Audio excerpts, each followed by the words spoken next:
without a restrictor plate, so you have a lot of power to suck up to guys. So felt like last year we had a fast way to 800, but I kind of lacked on getting up and filling some holes at some certain times, and I kind of lost some spots. So today I'm really going to focus on being aggressive. Yesterday I was ultra aggressive there in practice, but I felt comfortable. I felt really comfortable behind the wheel of my Safelite Autoglass Toyota Tundra. So just really excited to get out there, and feel like we're going to have a really good shot. Drafting yesterday was really good. So really happy with my Kyle Busch Motorsports team. They've done a great job, and now we just got to go get a checker flag and a trophy. Fast in practice, fast in qualifying. Noah Gragson looking for some excitement today. Alan, thank you very much. Now, Noah said what most drivers firmly believe. It's a privilege to be able to race in any of these top series. But, Jeff, not only does a driver, by missing a race, it hurts their pride, but they also lose some other things along the way, too. Well, and what's amazing is the fact this team had done such a great job ever since Johnny Sauter got on that roll. They'd been kind of cutting into his big lead he had, and they'd cut it all the way down to 32 points at Eldora. And all of a sudden, they go to Pocono. He can't start. He loses 33 points. Now that lead is back to 65 as far as the regular season is concerned. And the thing is, Todd, it's important because of the fact there's 15 bonus points that goes with winning the regular season championship, and that right there would have been huge as far as Noah's concerned for that momentum. Well, you know, Noah had a lot of momentum going into that point. But you got to remember, too, that Johnny's momentum was lost. His last three races were the worst three of the season. And Noah and Rudy had gotten that thing rolling. They got that thing every week, getting them top 10s, top 5s, cutting into that point lead. The thing about Luke missing Pocono, I don't think it's really going to slow them down. I think Noah's driving has gotten better every single race. Rudy's figured out how to make that truck better for Noah every race, understanding him. And I think they're going to pick right up and be fine going right into playoffs. Yeah, you get a fresh slate, clean slate when you start those playoffs over again. Now, coming up on NASCAR Race Day, we'll break down the playoff picture, who's in, who's out, and how that can change in the next two races. And will we see our 14th consecutive different winner at Michigan? We'll get you ready to go truck it when Race Day returns. Welcome back to NASCAR Race Day for the Camping World Truck Series from Brooklyn, Michigan. Earlier this year, it was announced that in 2019, the Truck Series will be known as the NASCAR Gander Outdoor Truck Series. Marcus Lemonis, chairman of Gander Outdoors, was on hand at Pocono to unveil the new logo. Gander Outdoors is a partner brand at Camping World, who has been the series' title sponsor since 2009. The new agreement runs through the 2022 season. So let's now take a look at the playoff picture. Who's in, who's out right now. Your winners are in the yellow. They're the drivers that are guaranteed in. Then you got some guys in on points. Then you got some guys outside. So what happens if one of these drivers in the red box, Todd, wins a race? Well, you know, all year I've been talking about points, the importance of gaining stage points. And right now, Matt Crafton's wishing that he had some more points. He's put himself in a position where he's either got to win the race or he's got to hope that there's not a new first-time winner, because if there is, he's looking on the outside looking in, because there's no way, I think, that he can gain 30 points on Stuart Friesen. I think that's impossible in two races. So he's hoping he wins or gets another guy winning. I've been telling him, you want to fix everything, winning will fix it. For Todd Gilliland, he gets a win today, he's in.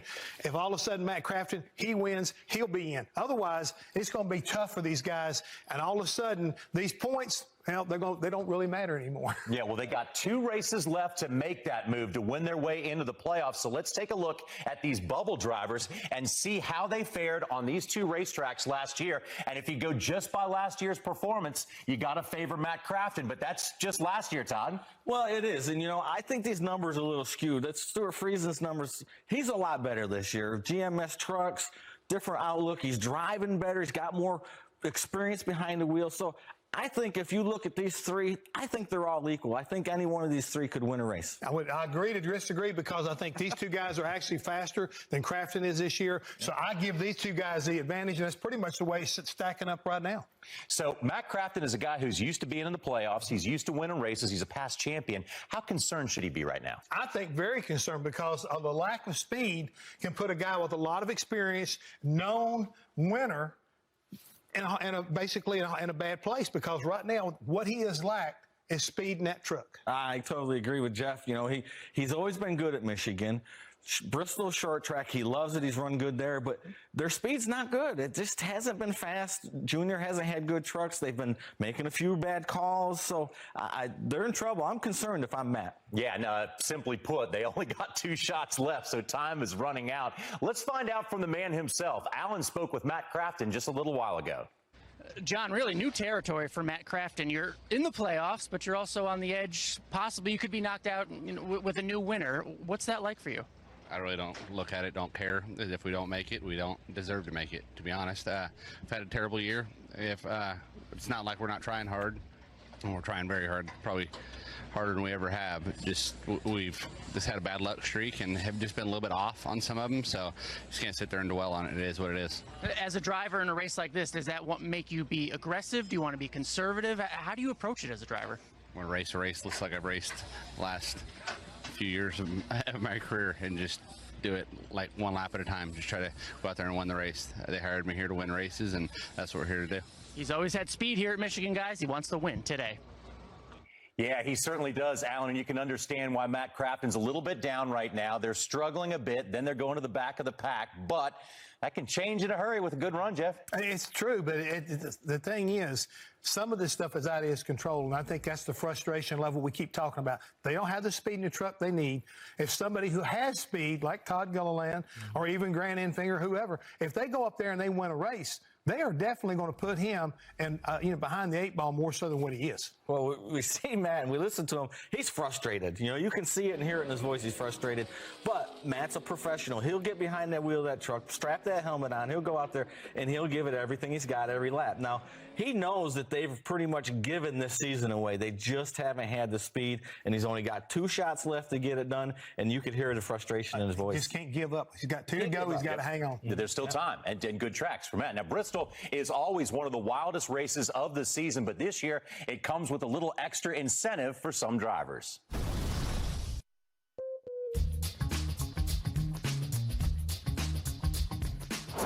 It is. Drama. That's going to be crazy. Yeah, that's going to make tempers flare. Bristol's already pretty wild, so I think it's going to add a lot of drama. It's short track racing, and you can get to somebody's bumper there, you're going to move them if it means making the playoffs. I came down to Chicago last year, the last race getting into the playoffs for me, and it was a tiebreaker, so I've already gone through that stress. I don't want that stress. We're going to do whatever it takes to be in the playoffs before that time. Rhodes wins at home in Kentucky. Getting into the playoffs is huge for any team, and I think we're going to see a lot laid on the line. I couldn't think of a more exciting place to head into the playoffs than Bristol. It's always a good time at the night race at Bristol. Oh, and you got to agree with Sauter. There couldn't be a better place than to settle this whole thing than Bristol. Yeah, you know, if I'm Matt Crafton and I'm second on that last lap, you can bet your butt I'm going to dump that leader. No bump and run? No bump and run. He's dumped. He's going for a ride. He's out. It's too much on the line. Hey, anything can happen at Bristol, and like I say, they have picked a great race to say, this is it, guys.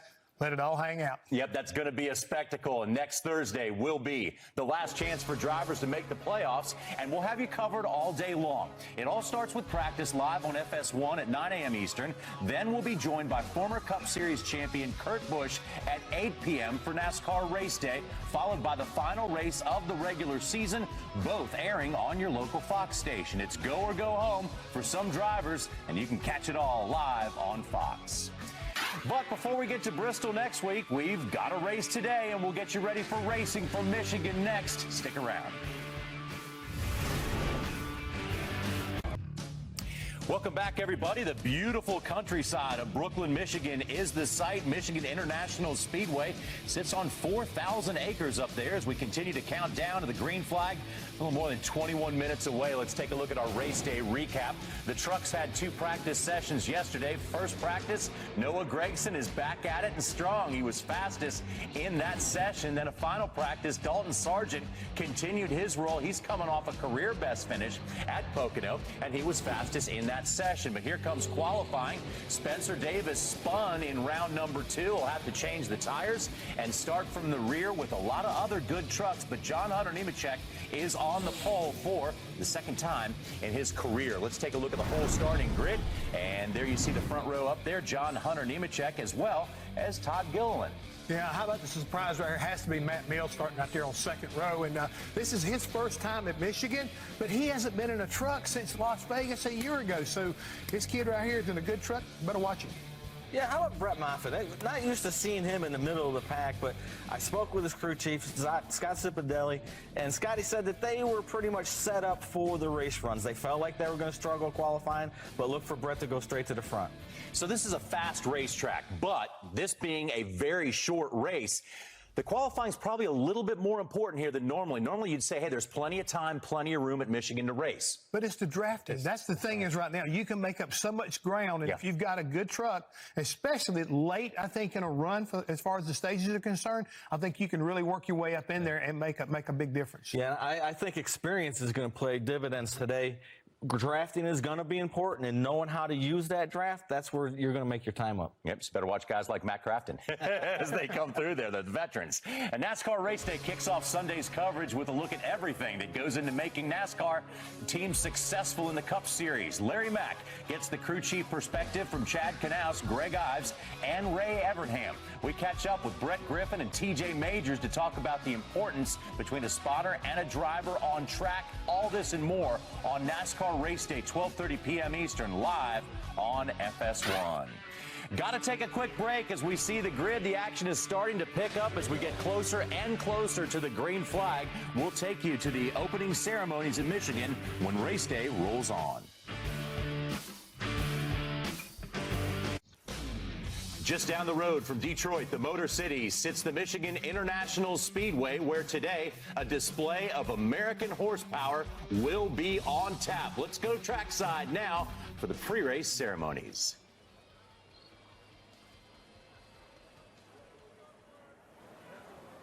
Ladies and gentlemen, at this time, please rise and remove your hats as the Michigan State Police present our nation's colors. Please remain standing as Father Jeff Rose from St. Francis de Sales High School offers today's invocation.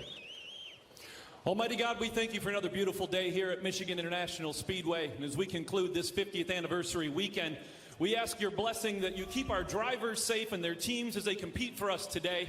We ask this all with great faith, hope, and love. Amen.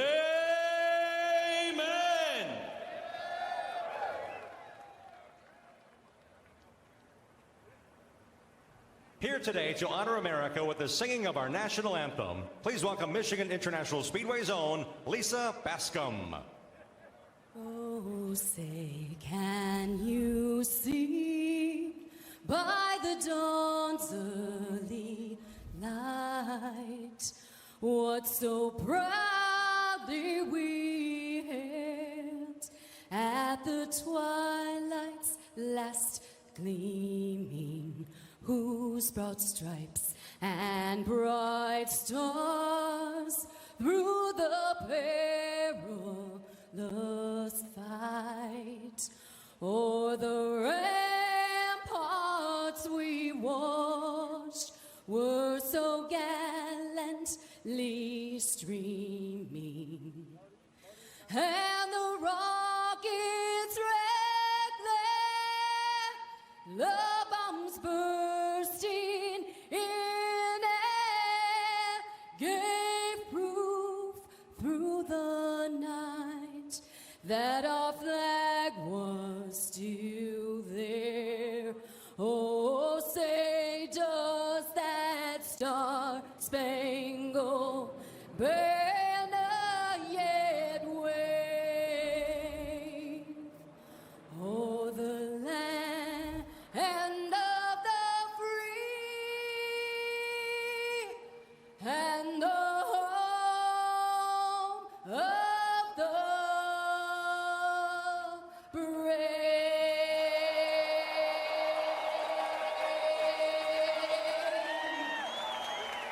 Great crowd in Michigan, great weather, but Todd, that sun being in the sky, that's going to make a difference in the racing. It's going to make it real interesting. That sun being up there is going to make this track slick and these trucks hard to drive. I think it's going to be another great race. You know, the thing is, we keep talking about it, handling's so important because of the drafting. We're going to find out who did their homework. Absolutely, and we'll find out in a hurry. It's a fast race on a fast track. Right now, let's go to the gentlemen who are going to call the action and Vince Welch. Thank you, John. picture-perfect day, you would not imagine the chaos that is about to come. This is the Truck Series at Michigan. Last race, Noah Gragson was too ill to start, and it likely cost him a shot at the regular season points title. Well, he's feeling better, and now back behind the wheel, he focuses on getting his second win of the season.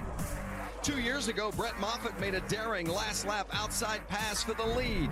It secured his first Truck Series win. Today, he's a championship contender looking for his fourth of the season. And with the playoffs just around the corner, two-time series champ Matt Crafton is in a perilous position. He's on the playoff bubble, plenty to be concerned about, but a win fixes everything. And if 18-year-old Todd Gilliland is to make the playoffs, he must win one of these final two regular season races. He starts on the front row for the fifth time this season. The clock is ticking. Pretenders or contenders? Are you feeling the heat or applying it? Answers forthcoming. Alan Cavana?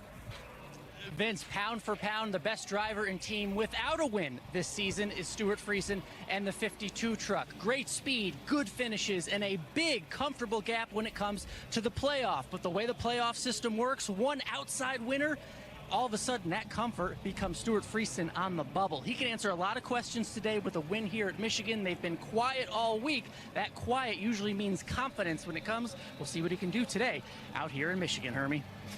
Well, Alan, 6 races ago in Texas when Johnny Sauter went to victory lane, he became the clear-cut championship favorite. But today, there's 2 races to go before the playoffs start, and our championship battle is wide open. Why? Because Johnny Sauter and his team have lost their edge. Look at these finishes. Kentucky, 15th. Eldora, 16th. Pocono, 8th. Even his last 2 finishes here at Michigan, not what he needs. I asked Johnny this morning, what are you guys missing? He said, Hermie, we cannot put our finger on it, but we have lost some grip. We've lost some balance. They need to get better. They hope to gain on that today. Vince? Great point, Hermie. 8 races into the season, Sauter had already won 4 times. We're talking about could he hit double figures this season? He still has 4 wins. With Michael Waltrip, Phil Parsons, I'm Vince Welch. And, Phil, to follow up a little bit on what Hermie was talking about, it wasn't long ago we were discussing the big 3 and a question mark as to who are going to be our 4 at Homestead fighting for the championship. How has that perspective changed with just a couple of races to go until the playoffs? I think it's changed quite a bit because we were just writing in their names on the trophy. One of these 3 guys, our big 3, Johnny Sauter, Brett Moffitt, and Noah Gragson. But you look at the last 3 races. Hermie was talking about Johnny Sauter's last 3 races, but look at the last 3 races of our big 3. Only one combined top 5 finish, and that was Brett Moffitt at Eldora on the dirt. We probably have to give Noah a bit of a pass because at Pocono, he was too sick to race. He didn't get to run, had a great truck there, but now is the time for these guys to heat up with playoffs looming. Johnny Sauter historically always gets hot right in time for the playoffs. They haven't done it yet. They need to make their stamp on this picture right now because now is the time for these guys to say, hey, nobody's going to take this away from us. Well, they might put their stamp on the picture here, Mike, but because of the draft and what we saw in practice yesterday, it looks like this thing's wide open. Vince, we're going to have to breathe today because we're going to be all excited about the action we're going to see. After qualifying, there's even more questions than there are answers. Brett Moffitt, Justin Haley, a couple of the pre-race favorites, they're starting all the way back in row 11, and we think they can win. Playoff contender Matt Crafton, he's going to the back. He'll be charging from the rear. Can you pass here at Michigan? Well, heck yeah. Just look at a couple of finishes that we've had here lately.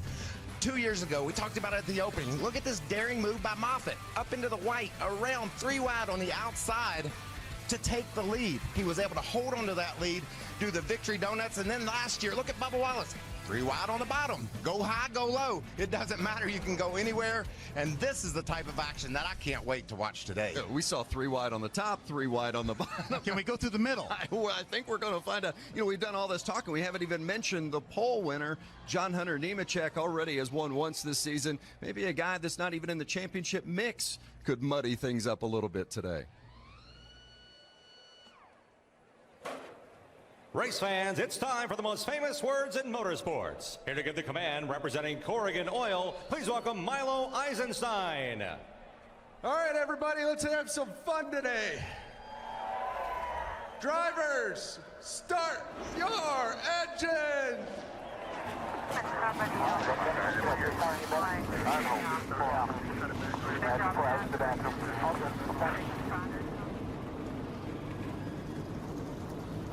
The engines are fired. The belts are buckled. The tension is rising. The playoffs are just ahead, and we're going to make some decisions today. Biffle looking for victory number 5 of 1999. He was the points leader. We had a bad set of tires. Biffle's got just enough. He's going to hold on and take the win. Robert Presley will get a win. First time out for Square D. Johnny Benson, welcome to Victory Lane at Michigan International Speedway. Colin Brown is going to victory lane, scoring the 50th win for Roush Fenway Racing.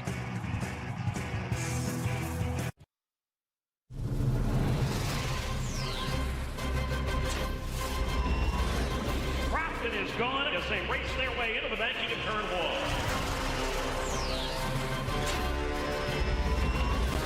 Here's Gregson. He's a part of this battle.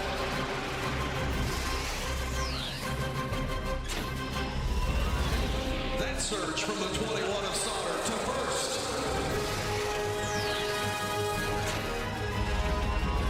For the lead, it's Brett Moffitt. What a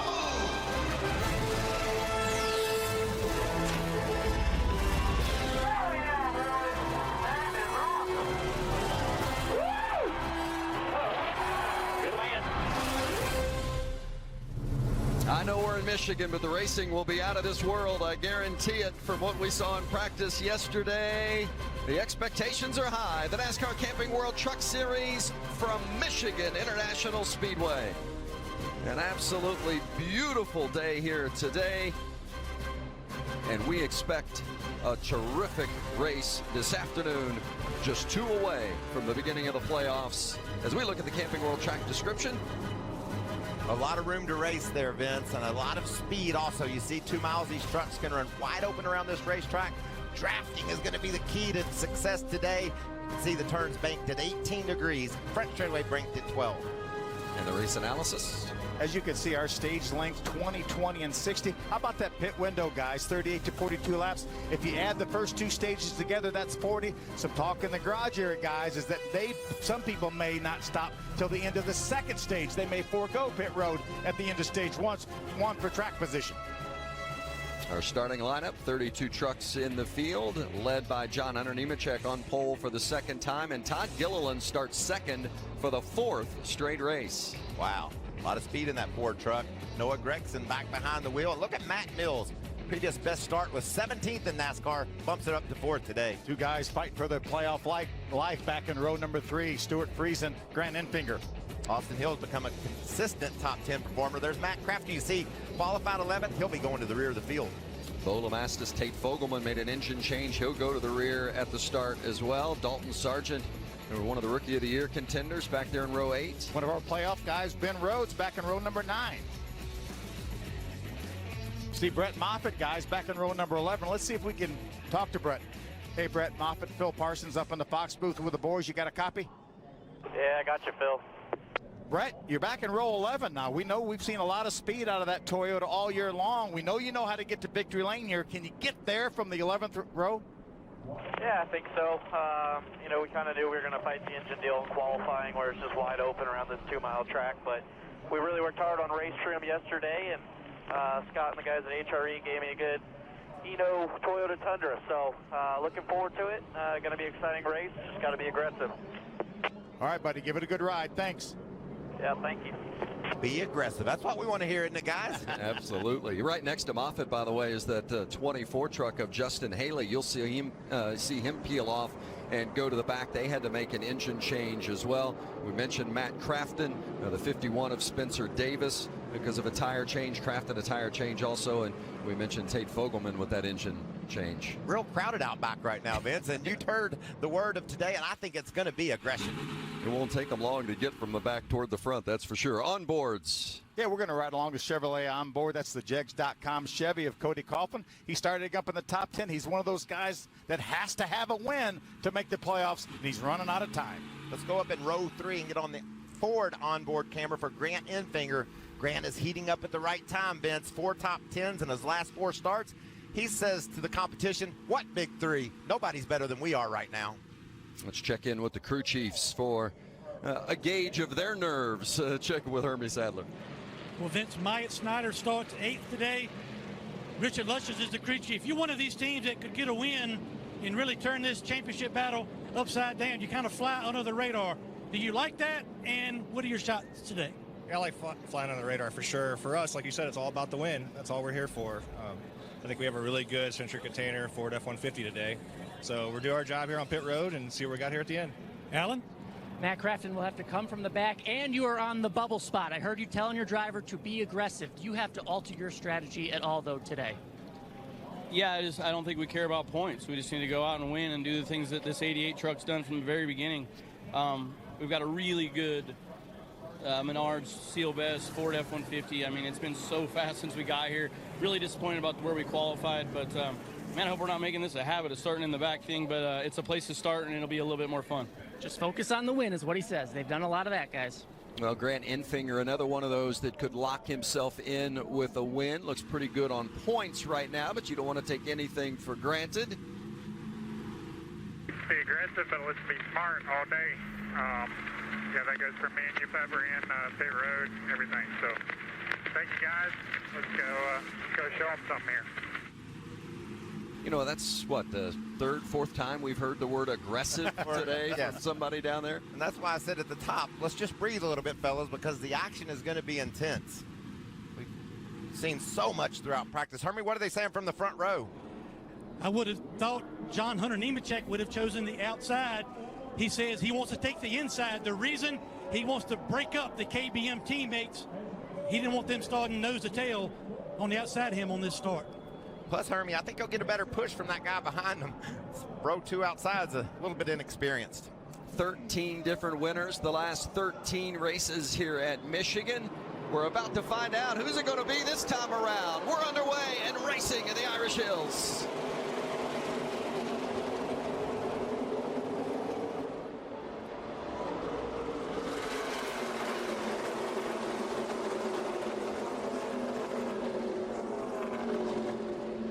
The bottom lane, not a problem for Nemechek as he is out front with the KBM trucks side by side behind him. Wow, some great moves there back in the pack. Spencer Davis jumped out of the line there for a moment. Matt Crafton is passing some trucks. Little single file at the front, but then it gets bunched up the further back they go. Expecting to see it all day long. Almost surprised, really, that there's single file at the front. That green truck right there is Ben Rhodes. Ben did not qualify near as well as he thought he would. Not single file for long. Gilliland making the move for the lead on Nemechek. Can't quite close the door on Nemechek. That's going to give Noah Gregson a run up the outside. Noah's going to let his teammate in. Wow, look how tight that is. Todd Gilliland's crew chief told him yesterday in practice, we're not here to win practice. Marcus Richmond said, we're here to win the race. He felt like his driver was a little too aggressive in practice. I don't think we're going to see him holding back the reins any today. Wow, look at this. What you have to watch, guys, is just how close these truckers are racing together. That means we're only a couple laps into this race. They know they can draft right up. They know they can push. They really have to be careful about how they push. You could turn around another truck in 2 seconds. Michael, you mean you don't want any contact this early? Oh, yeah. Oh, quite a lot of left front damage there on the 25 truck. Keep an eye whether that 25's left front stays up or not. Quite a crease. There, clear. Good job. You heard Cody get completely out of the throttle, just lost the front end of that truck. Be lucky if the 25 truck of Dalton Sargent doesn't have a tire rub there. You can see he's lost a couple of spots because of that exchange. That's what I'm talking about. You can get to a guy, you can push a guy, but you can also wreck another competitor, and it's not worth it this early. These guys have to find that delicate balance. Stuart Friesen and Grant Enfinger. Enfinger and Friesen 6th and 7th in the points battle. Battling for 4th right now on the racetrack. Look at Ben Rhodes coming up through the middle. He's been in the middle since we started this race. Rhodes didn't waste any time, started 17th, and he's already up to 7th. Gregson making the move on Nemechek for the lead and closes the door. New leader. Talking to the KBM guys, Rudy Fugel, Noah Gregson's crew chief, down in the garage area after qualifying. He said, yeah, we feel like all three of the KBM trucks have a lot of speed. But he said the 8 truck qualifying surprised us. We didn't see that coming. You can see this battle for 4th just behind the trio of leaders, and them being side by side for a couple of laps enabled that lead trio to drive away. But now that they've sorted that out, I think Friesen will run the fastest laps of the race right now, catching the leaders with the push from Grant Enfinger in the yellow number 98. Friesen has been the hottest driver on the circuit. 3 straight top 5s. Hasn't gotten a win yet. He's been runner-up a couple of times, but it's not if. It's when he gets to victory lane. Check that gap out, Vince. It's 10, 12 truck lengths now. Watch how quickly that draft pulls Stuart Friesen in the blue 52 truck up to our leaders. How impressive is that 41 been, though? He started 17th, guys. He's right now running in the 6th spot, Hermie. Phil, he started back in the 17th position. I asked him as he was climbing into that truck, are you concerned about the speed of your truck based on qualifying? He said, not at all. This thing does not run fast in 1 or 2 laps, but after 3, 4 laps, especially in traffic, I feel really good about what I have, and he's shown it on the racetrack up to 6th already. Todd Gilliland's got to feel pretty good about what he has. Also, he has gone in front of his teammate Noah Gregson, and with that draft, they can just slingshot if they get the run. Yeah, and that's what it's all about, timing that run. You could really close on a guy, but you got to be careful where you close so that you can use that energy to get to the inside or outside of the guy you're racing against. Guys, Todd Gilliland just ran about 0.2 of a second faster than our pole. We said that during qualifying, that we wouldn't see the speeds we saw in practice. Now we're seeing those speeds. Below 39 flat for Todd Gilliland.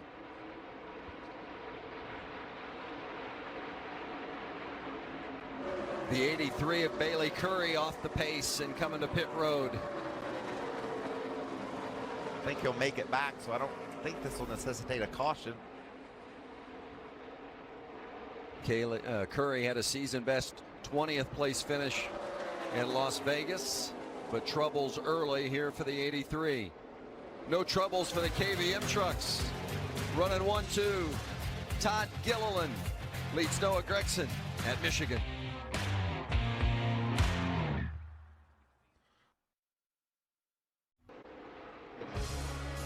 Just as expected, great battles all over the track here at Michigan. John Hunter Nemechek just held off Todd Gilliland in a challenge for the top spot. And here comes Stuart Friesen in 3rd and on the charge.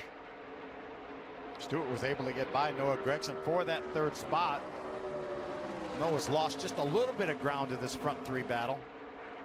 We've seen Gilliland on that back bumper of Nemechek a couple of times.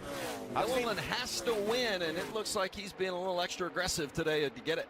I've seen a lot of bumper-to-bumper contact. 3 wide there. What Stuart Friesen? He says 4 wide and takes the lead on the bottom. What a move. Friesen used that delay from the 2 leaders, Nemechek and Gilliland, as they were running side by side for that top spot, and the lap truck of Norm Benning was right there, and Friesen said, I'll just go underneath here and take the lead from all of you. We said he has to win the race, and best way to do that is be up front and lead the whole thing. What if you're Matt Crafton just inside the playoff bubble? He's back in the 17th position, as you can see there. All these positions up front really matter to Crafton. If one of these leaders that hasn't won yet gets to victory lane, it could cause Crafton some real heartache. And you look on the left-hand side of the screen, and of course the green widget, as it says, locked into the playoffs. If it's in yellow, then you're in currently on points. And if you don't have one of those widgets next to your name, well, you got some work to do yet today. I like this 98 truck. I think he's had a little bit of a handling problem early, tight up off the exit of the corner, but yet have been able to hang right with the leaders. They get to pit road, make the right adjustment. This guy could be a real threat at the end. You know, Enfinger in driver points is 3rd. Now, not in playoff points, but in driver points, he's accumulated the 3rd most points I think a lot of people would be surprised to know that. I mean, he's not a guy that dominates the headlines by any stretch, but just very consistently running toward the front each week. And we think he's fairly secure point-wise, but again, we get a new winner. We get a Todd Gillen win that's down below the cut line, and that tightens that bubble up. Friesen holding the lead on the pole winner, John Hunter Nemechek, as they come up on some lap traffic. You've got those drivers that haven't yet clinched a spot on the playoffs there on the left-hand side of the screen, and you see Crafton on the bubble. Points-wise, he's okay, but if any of those drivers below Crafton would happen to win, they jump above him with that victory, and Crafton would all of a sudden find himself on the outside looking in. A two-time series champ, not making the playoffs. We couldn't have imagined that at the beginning of the season. And oh, by the way, that Ford truck right there would be one of those that fits the bill, Vince. You can see the big push there to the back of the 16 on the right side of your screen. That's Brett Moffitt getting a push from Spencer Davis. What a nice job Jordan Anderson's done early in this race, running right now in the 13th spot. Also Spencer Davis from the back along with Matt Crafton. They've charged up inside the top 15. Gilliland pulling alongside Nemechek for second. How many ever split screens we could fit on your TV at home? That's how many battles there are on this racetrack. Battle for the lead, battles all over the place. I don't have enough eyes to see them all. Man, those lap trucks are overtaking quite a difference in speed. That'll get your attention when you're trying to run wide open around this 2-mile super speedway. A guy running 10, 15 miles off the pace and having to dodge him as well. Friesen leads. Alan? And we saw Stuart Friesen charge to the front. The team has told him you've probably run all the good off the tires, so just hold on to what you can. And he's doing a pretty good job of that out there still in the lead. Remember, as I said, yesterday in practice, they were quiet about their speed. They were happy with it. They were one of the first teams to be happy with their race setup and switch over to qualifying trim, usually a sign of confidence. That's what we're seeing out there as he continues to lead laps here in Michigan and go after that first career win. And the pits are closed as Friesen is bringing the front pack to the line and will get the one to go here in stage one. Well, this stage has gone by quickly, hasn't it? Well, at about 86, 87 mile per hour. No cautions. Boom. Things do go quick, don't they? Yeah, and I'm just impressed with Stuart Friesen, not just because he's going to look like be able to win this stage, just that he's been able to drive out in front of the pack and sort of pull them along. That's what you look for. If you've got 4 or 5 trucks bundled up behind you, you're just an average truck. But he's been able to open that gap. That means this thing is special today.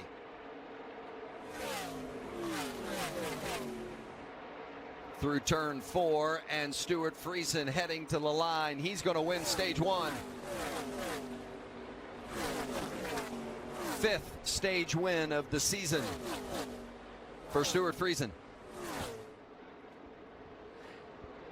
And that playoff point will come in handy later in the postseason for the driver of the 52.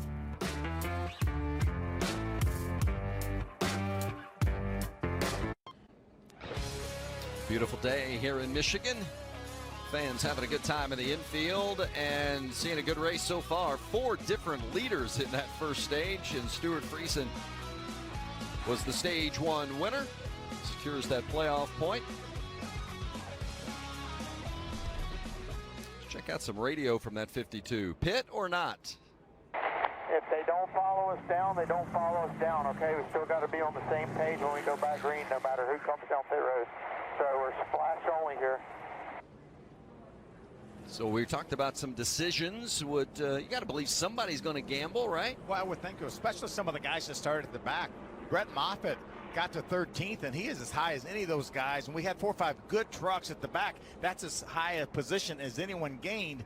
I've got to believe, especially with the OEM engine, that gets a little bit of fuel mileage is what everyone tells me. Maybe that's the truck that stays out. Well, I think it depends on how comfortable they are running wide open around the racetrack. If their truck isn't handling well, they'll definitely want to come to pit road and maybe get 2 tires and an adjustment. They know right now they're not going to outrun Stuart Friesen the way he's set up. So a chassis adjustment and the right calls on pit road could be the key to winning.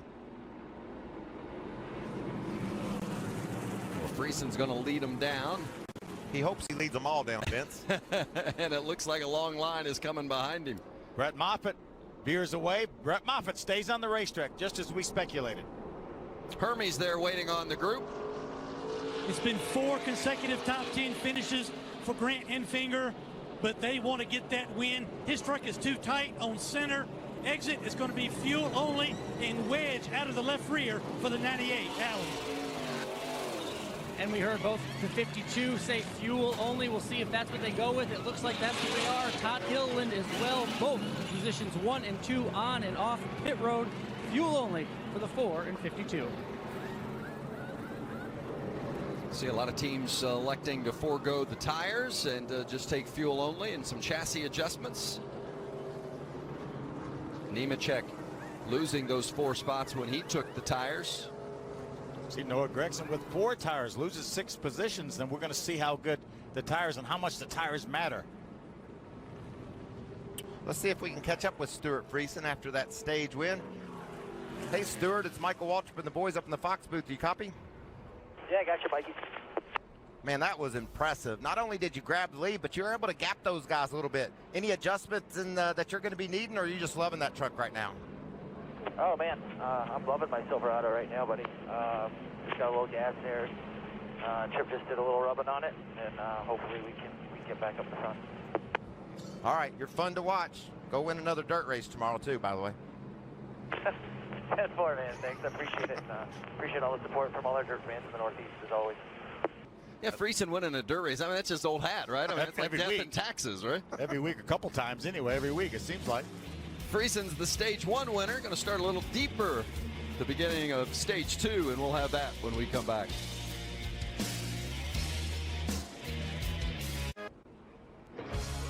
Getting ready to roll for Stage 2 here at Michigan. The 16 of Brett Moffitt stayed out, did not pit, so he'll be the leader in the control truck when we go. The 18 of Noah Gregson, the first with 4 tires. We'll see how big of a difference those make. A couple of penalties. The 25 of Dalton Sargent, his crew over the wall too soon, and the 20 of Tate Fogelman too fast exiting pit lane. And the 88 of Matt Crafton came back in a second time. What's going on there, Alan? Well, they hope they have the problem figured out. They brought it back in because Matt Crafton said the engine was just not running like it should be. So they brought it in, popped the hood, checked the plug wires, but they really don't know if they fixed the problem or not. I mentioned to Crew Chief Junior Joyner, you guys made it through the field and we're coming up just fine. He says, not like we should have. Yesterday we were lights out. We don't have the power we had yesterday. I said, did you fix it? He said, we'll find out when the green flag drops. That's just popping the hood and looking. Probably didn't fix anything, but maybe those 4 tires, a bit more grip will allow Matt to charge harder. Make you a little nervous if you're Crafton and Junior Joyner, the crew chief, as their team sits on the playoff bubble. Can't afford any missteps today. Stage 2 underway. Brett Moffitt on the outside leading the way. Nice jump by Moffitt. He's going to be able to clear the second row there. Friesen tried to get underneath Gillen. Gillen came down, shut the door. Enfinger into the second spot, and here comes Ben Rhodes in that green and white Ford around the outside looking for third. I got to tell you, these spotters up above the grandstands, they've got their hands full today. You saw how aggressive Todd Gillen was there, chopping off Friesen, getting into the corner. That's a dangerous game to play. Chris Lambert, Todd Gillen's spotter's got to be on his toes and help that young man. I know how aggressive he wants to be. This is close racing, though. How about that move by Enfinger, Vince? Enfinger taking the lead from Moffitt. First time Enfinger's been out front today. Moffitt looking back on the inside, and here comes Ben Rhodes. The 13 of Myatt Snyder there. And how about the 0-2 of Austin Hill running 5th? And Matt Mills into the wall. Boy, it's such a great job in qualifying. It started slipping back a little bit in that first stage. It was pretty solid in that first stage. I think he finished 11th in that first stage, just outside the top 10. He was running a 13th right now when this happened. Mills qualified 4th today for DGR Crosley. He's done a great job this weekend, but his day's coming to an end. Wow, that's here in stage 2. Serious contact to the rear. Just looked like loose and down into the corner. Did it look like maybe he was trying to reach over and side draft Johnny Sauter a bit? Yeah, couldn't tell from that angle, but when it got a little bit loose, then he corrected, and then he just had to use some more room, and then finally the rear end kicked around on him. Hard contact with a safer barrier. So under caution here at Michigan. And if you're somebody like Brett Moffitt, who had stayed out, did not pit the first time, thinking about maybe you could run the first 2 stages before you come to pit road, that certainly helps this caution and the caution laps, because the fuel window is pretty close there to stay out for 2 stages. It was very close because we had 3 pace laps, and he was able to save during the caution. Let's see if we can ride along. This is Cody Coughlin we're riding along with. Whoa. Yeah, that top lane will prevail. There you go. Boy, that thing no snapped caution. quick, there didn't will it? be a caution. Still no caution. Still no caution. Looked like maybe Matt was trying to pull lower into the corner right as he entered, and when he added that little bit of extra steering to the left, the back end just stepped out and away it went. Remember, that was happening at about 180 miles an hour. We talked about how qualifying it was going to be a pretty easy ride, even though Spencer Davis, which we determined had a right rear tire that was going down, spun out. But in race trim with all these other trucks around, the dirty air, there's nothing easy about this. Yeah, all the turbulence of the air is what takes away your downforce, your grip. It helps you when you're drafting up on a guy, but it hurts you when you're down in the center of the turn. I see pit road is open. Got a few takers. There's the 20 of Fogelman, the 7 of Forrester, the 6 of Benning. Yeah, just as you mentioned, Vince, these caution laps will be enough to ensure the fact that Brett Moffitt can make it to the end of stage 2.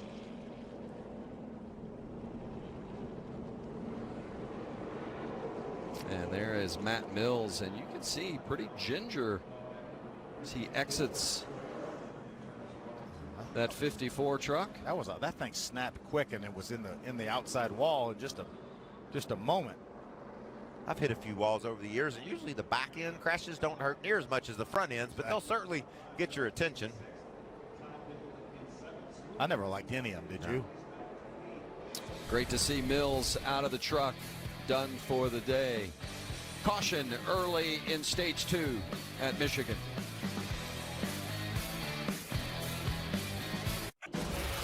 You think it's intense today, different kind of intensity, short track style, Thursday from Bristol on Fox.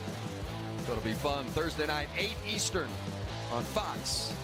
Or stream it live on the Fox Sports app. Vince, we talk about playoffs. That's the last race of the regular season. How about Bristol being the cutoff race of the regular season? Yeah, we see these guys racing inches apart here, trying not to make contact. When we get to Bristol for the last race before the playoff, they might be trying to make contact. I hear a lot of fans clamoring for weeknight racing. Love it. They're going to get some of it next week, Thursday night from Bristol on Fox. Remember, make note of that and check with Hermie. Vince, as soon as the caution came out, the conversation on the 98 radio between Grant Enfinger and his crew chief, Jeff Hensley, was dealing with the next restart. Pretty well to stay in line with us. We'll go to the bottom, but with the higher gear we're pulling, I'm thinking we probably ought to take the top. We're pretty good so far. They still have not decided exactly what they plan to do on this restart. As you see a shot, is Jeff Hensley on the far end of this pit box, but a restart and where your teammates are really has a lot to do with how things shake out by the time you get to turn 2, Alan. Hermie, we've heard of teamwork. What about good old veterans working together? The spotter for the 88 went down to the spotter for the 21 of Johnny Sauter, trying to make a deal, seeing if they can work together, come up through the field, maybe doing a little drafting with each other. We know they're 2 powerful trucks working together. Maybe they can get to the front of the field. The 88 on the radio, at least, sounding much better. Remember, they came in for a second pit stop with maybe some engine trouble, they thought, but they're sounding like it's running better at the moment. Well, Crafton and Sauter, for so many years, they've battled one another. But strange bedfellows, when you get back there 13th, 14th, 15th, you got to have somebody to come and play with to the front. Yeah, and if we had shot tracker on these spotters, they're just going back and forth from one spotter to the other. You get near one of your buddies, you see Stevie Reeves right there in the middle in the white shirt. He'll go down and talk to the other spotters and try to work deals out, being able to try to figure out any way they can, especially on these restarts, to gain that ground. You know, the drivers get mad at each other a lot of times, and they tell the spotter, hey, you go tell them. And when the spotter then goes down to his fellow spotter, is he friendly, or how's that dynamic work? I think he probably softens it just a little bit. Yeah, I think he gets there and says, he told me to tell you. This is not coming from me now. I'm merely the messenger, so don't beat me up. Oh, and there's some good ones up there on that roof too. It's you got that it is right. a solid group of professionals up there. I'm telling you. A lot of former drivers up there that calling the shots for these guys from the roof. Stevie Reeves, who's certainly one of the former drivers. Jason Hedleski, he spots for Bola Mastis. Tyler Green, Mark Green's son. Terry Cook, a Truck Series winner. I mean, the place is full of talent. Rick Corelli, the High Plains drifter. And, of course, Michigan's own Tim Fedowa. All those guys up there, when they look down to spot to help their driver out, they know exactly what they're talking about. Been there, done that. Tim Fedowa, Michigan Hall of Fame inductee a couple years ago. So getting ready to go back to green. And remember, under yellow because of the Matt Mills crash that's ended his day. Grant Infinger in the 98 will be the control vehicle, and that is his teammate Myatt Snyder right behind him. In fact, 3 of the first 4 are Thor Sport trucks, because on the inside of row 2 is Ben Rhodes. I think Brett Moffitt may think he's in the minority right now. He did a nice job on that start for stage 2. See if he can hang on up front. This is going to be a dash to the end of stage 2. It'll be 7 to go when they take the green. I just don't know how much longer we're going to keep from running into each other. These moves are getting more and more aggressive. A good restart by Moffitt. Remember, Moffitt did not come in and take tires when the rest of them, or any adjustments when the rest of them came and made those first pit stops. How about teammate Myatt Snyder pushing the 98 of Infinger on the outside? Just be careful with the pushes, especially when you approach the turn. Infinger used that push from Snyder to take the lead, and now Justin Haley, who started deep in the field, has made his way up to 3rd. See Noah Gregson in that black truck back in the 5th or 6th spot. He looked out into the gray area of the racetrack trying to make some ground. He's got his teammate Todd Gillen right behind him. What's he do now? Switches and goes to the bottom. Remember, 4 tires from Noah Gregson. Rudy Fugel, ooh, slides up the hill a little bit. Gets in line behind the 0-2 of Austin Hill.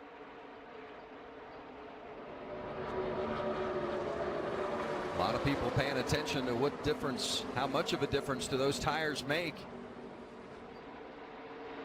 52 and 51, that's Spencer Davis in the 51, Friesen in the 52, and then back in the pack a little further, 3 wide. And a little contact, we saw a plume of smoke on board with Cody Coughlin.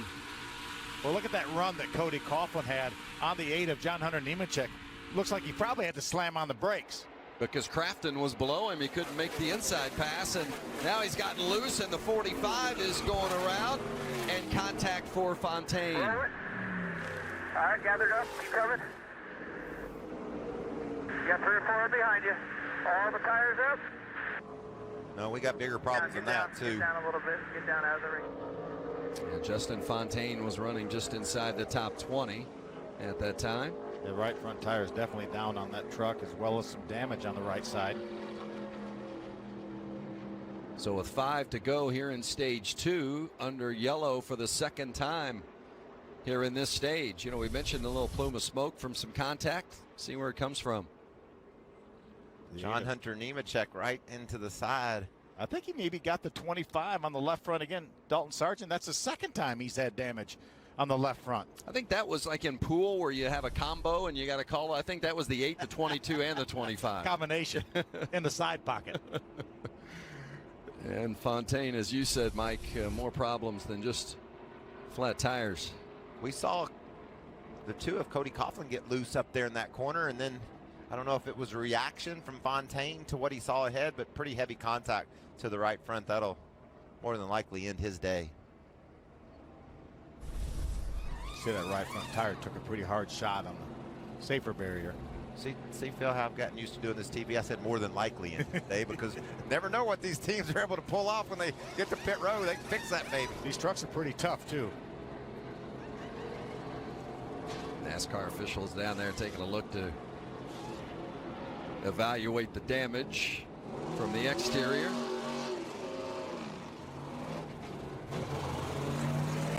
It looks like that right front's tracking pretty well. I thought it may be towed way out. Right here at the end of stage 2, going to get some takers on pit road. I love this. A bunch of takers on pit road. Led by Austin Hill, who pits from the 5th position. Gregson is right behind him. Some contact, I think, between Gregson and Hill. Fuel only for Hill. Fuel only for everybody I've seen so far. Going to get tires on the 41. Allen. Fuel only for 18, Noah Gregson. Remember, he got 4 tires the last time around. Todd Gilliland, 2 tires on the right side. 4 tires going around to the left side. 4 tires of fuel for Todd Gilliland. His teammate, Noah Gregson, on fuel only on the stop.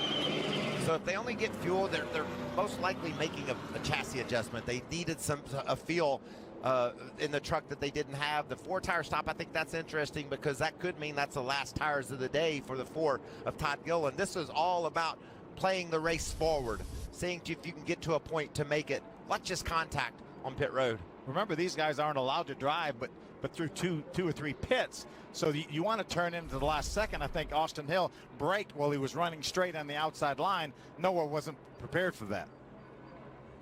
Fortunate that didn't send the 0-2 of Austin Hill sideways into the pit wall, and no harm, no foul for the 18. Looks like at the front end of Gregson's grill. Coming back to Michigan.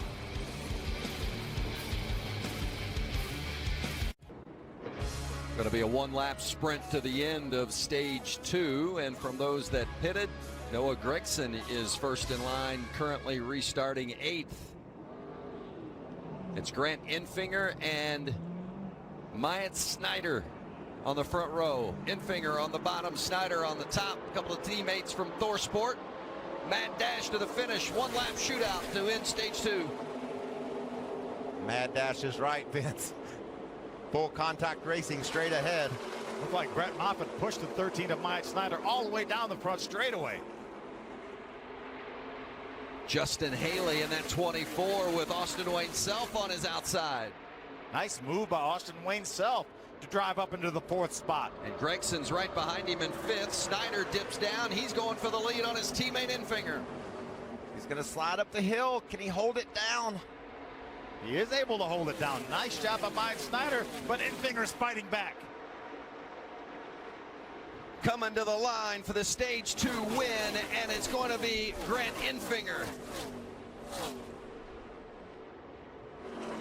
26 1/1000ths of a second was the margin for him. 3rd stage win of the season for Enfinger.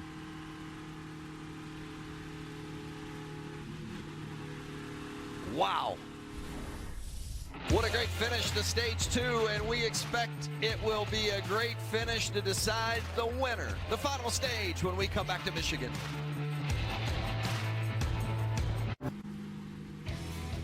Two stages in the books. Grant Enfinger been the big point man so far today. Noah Gregson, Myatt Snyder, good run for Snyder there in that 2nd stage.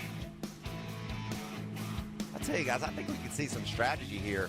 All right, if you're Enfinger and you're Myatt Snyder, you last pitted on lap 23. Most everybody else came on lap 37.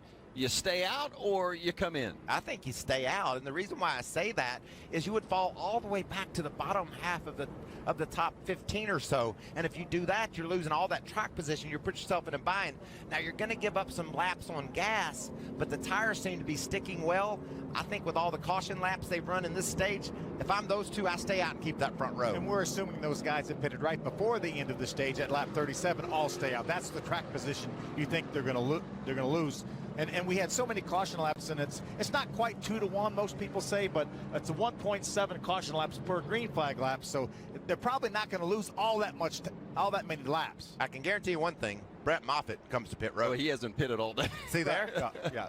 Well, we've had 12 yellow flag laps since lap 23, so really 12 out of the last 21 have been run under caution. Mike, they're coming. Matt Crafton's not coming, I don't think. Noah Gregson stays out. Obviously, Noah Gregson was one of those guys that pitted on lap 37, as well as Crafton. Take care of it, Hermie. The 13 of Myatt Snyder really loves his truck, getting a lot of great experience battling the leaders here at Michigan. It's going to be 4 tires and no adjustments for the 13. The 16 of Brett Moffitt, his truck is too loose. They're going to tighten him up with a wedge adjustment. 4 tires as well for the 16. The 98 of Grant Enfinger, His truck is a little bit tight still as well. 4 tires and fuel for Grant Enfinger. A good stop by Myatt Snyder. Look at that, 16.7 for Snyder and better than 20 seconds for the other two. Good work from that 13 crew. You see the difference makers in regards to who took tires and who didn't. Those 4 tires, Vince, could pay off late in this race, though. We know how aggressive these racers are going to become as the laps wind down. Phil? Let's see if we can make contact with our stage winner. Hey, Grant Enfinger, Parsons, the boys up in the box booth. I got a copy. We're over on the other channel. Nice directing from the spotter. Hey, Grant Enfinger, Parsons, the boys up in the box booth. I got a copy. Got the loud clear, Phil. Great job at the end of stage 2 there. Your teammate, Mike Snyder. You've been around these guys. You've been front. You had what it takes. You're good enough to win this race. I think we do. I don't know if we're the best truck out here, but I think we're one of the best trucks. Night different than what we had here last year. We're really proud of these champion power equipment guys. All right, buddy, you've done a great job here. Love to see that first win this year from you. Me too. Well, he ran 8 here last year, and that's night and day difference. Well, I like it. Going the right direction. He's trending the right way. How about that? They got that close to win stage 2.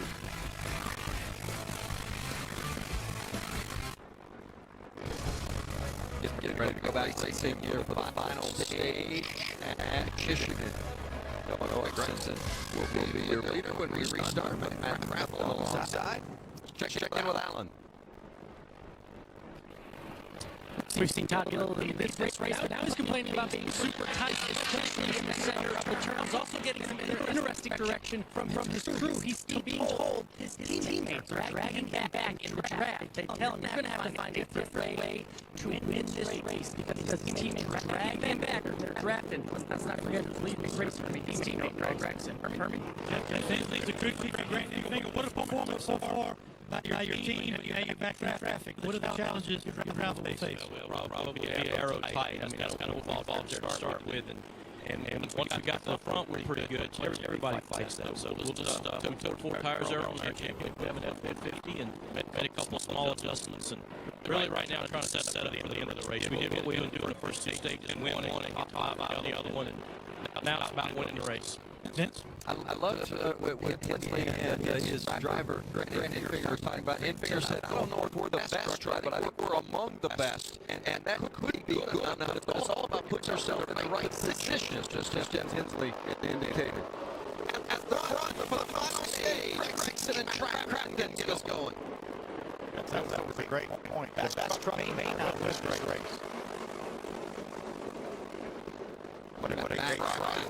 He jumped out of the lead, had a good push from the 24 truck there.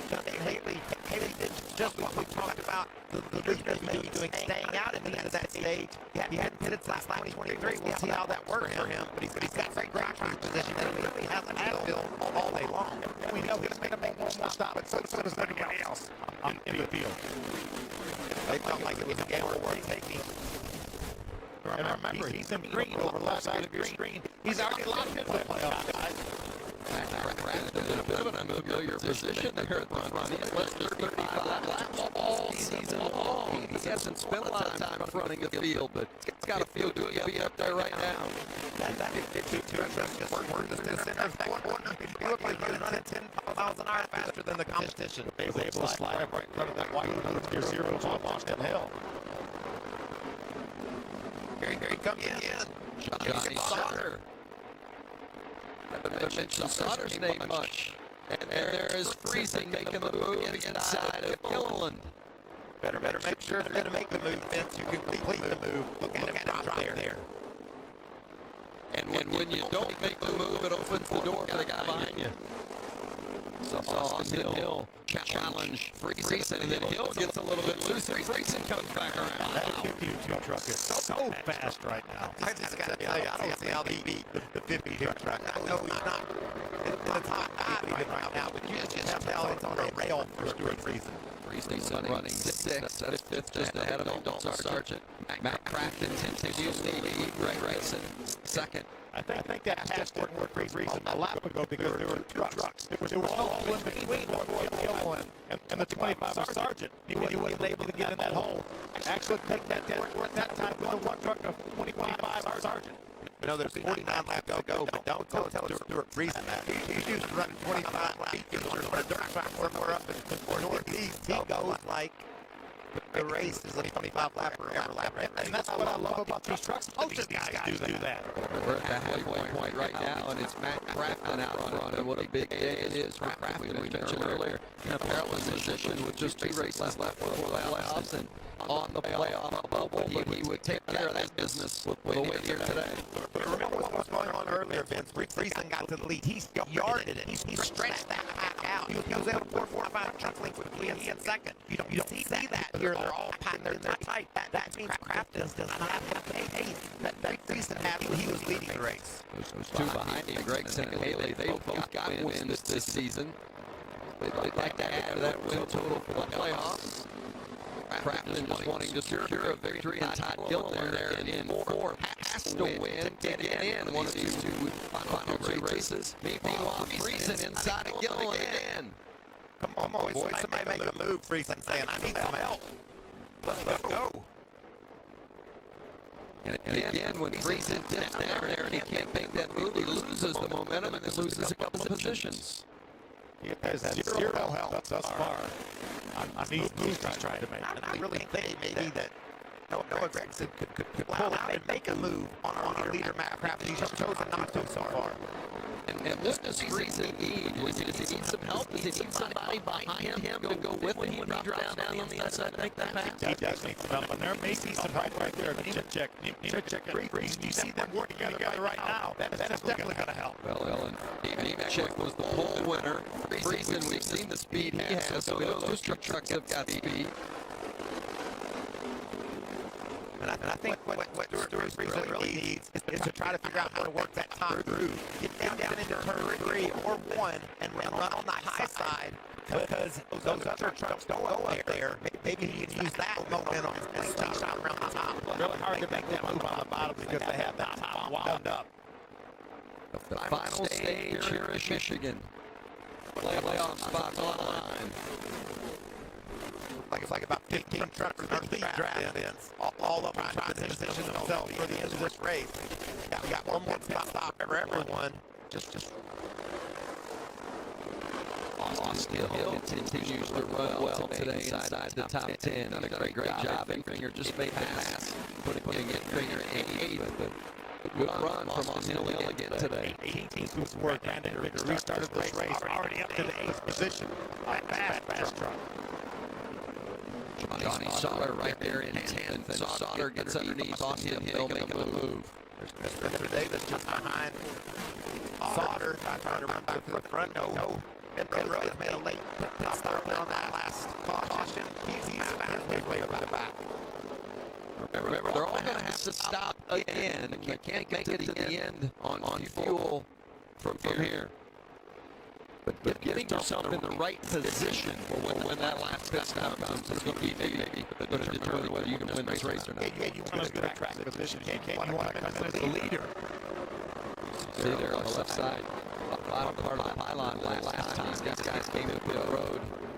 I like what Kevin Bellicourt did for Justin Haley. That come out, got that track position.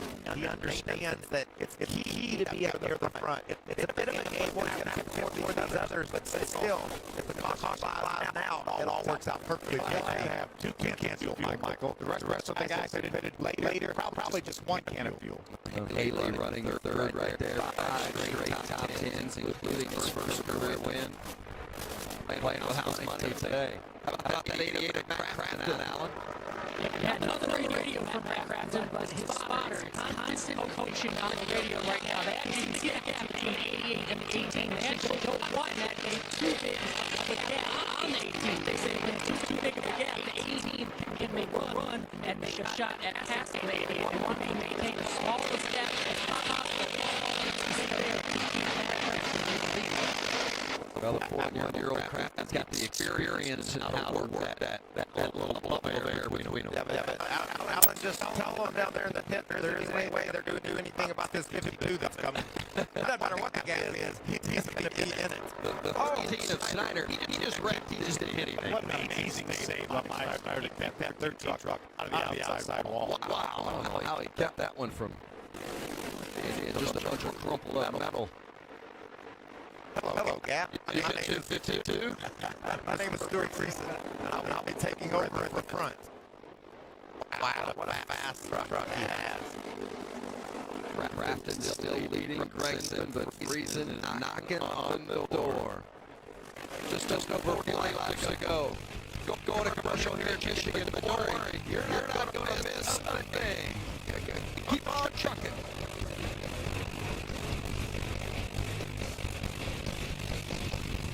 All we work. Friday comes, we all get to raise a little hell. Today on FS1, an MLB doubleheader awaits. First, Bryce Harper leads the Nationals against Anthony Rizzo and the Cubs. Then the Brewers take on the Braves today at 3 Eastern Pacific on FS1. Also available on Fox Deportes. Being a kid is all about freedom. Freedom to play. Freedom of new experiences. Freedom for all kids under 12 to get into the NASCAR Xfinity Series or NASCAR Camping World Truck Series race for free. It's good to be a kid. Bring any kid under 12 to NASCAR Xfinity Series or NASCAR Camping Truck Series race and they get it free. Visit NASCAR.com/tickets to learn more. Watch your back.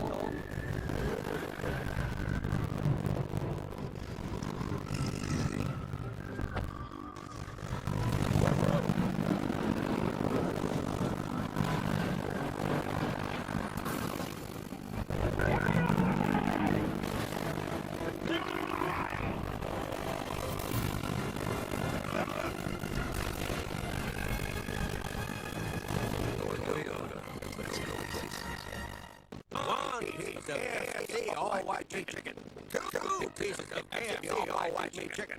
Holy smokes! This is the most white meat ever assembled in a $5 fill-up. Get this deal for Eliza Goop. Get KFC. Make me looking good. All we work. Clock in.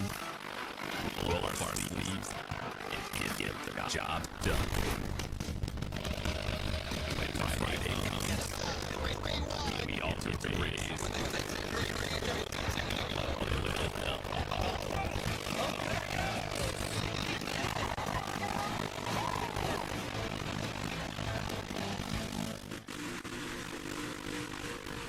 I was going to say it's been controlled chaos, but I'm not really sure how controlled it has been. It is madness out there on this 2-mile track here at Michigan.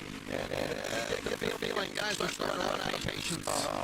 I've had that feeling for about 60 laps. I mean, this place is just so easy to get too aggressive. We've seen some really tight moves that these guys so far have gotten away with. I just think it can't last forever. They're going to get more and more aggressive as we race to the checkered. 7 different leaders today. Noah Gregson has led 5 laps right now. He's running second. He's doing a big dive into the corner there. Good ready for it.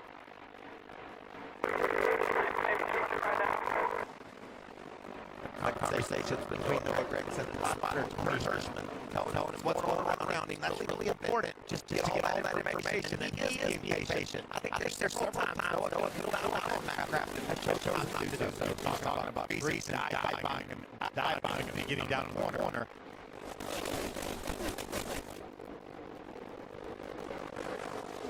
Bumper to the top 3, and Todd Dillon was right there in the mix as well in that 4 truck. What a great job. John today. Well, he was in trouble early on qualified, made extra stops. Junior got him some track position, maintained this lead the entire time. Race until now, anyway. Noah Gregson to the bottom and to the front. Gregson, the leader. 37 to go. That's right there. That's draft. That's the slingshot, like you used to see in the 70s. Pulled off perfectly by guys that don't know anything about racing back in the 70s. Gregson, just 20 years old. He's got a veteran Matt Crafton now right behind him. Crafton, the two-time series champ. He was barely going 9-9. Yeah, that's right.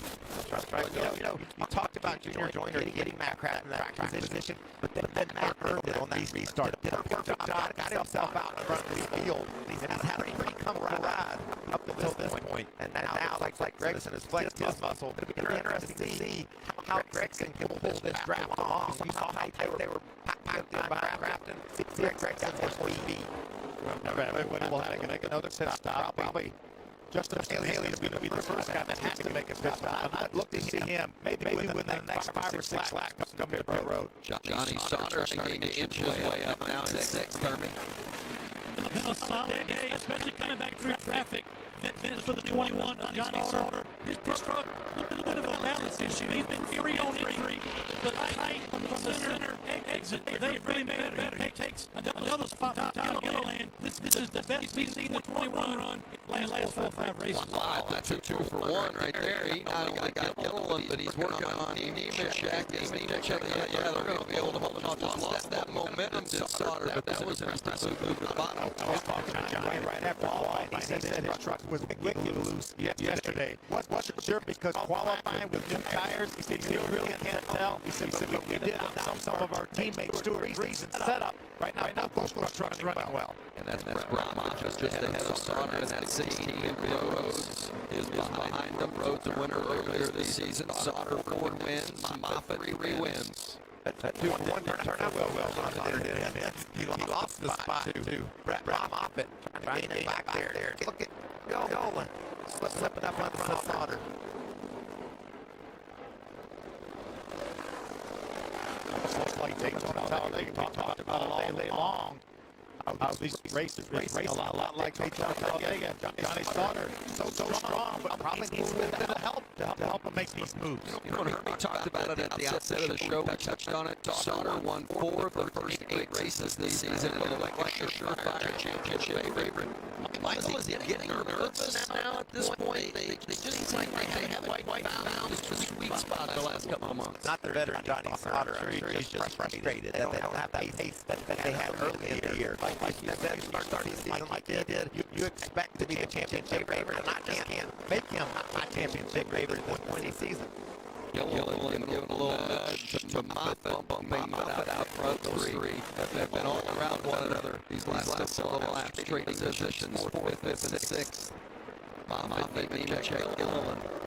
Some thoughts on the difference he made when he had a little bit of help to make that pass. How about Crafton now?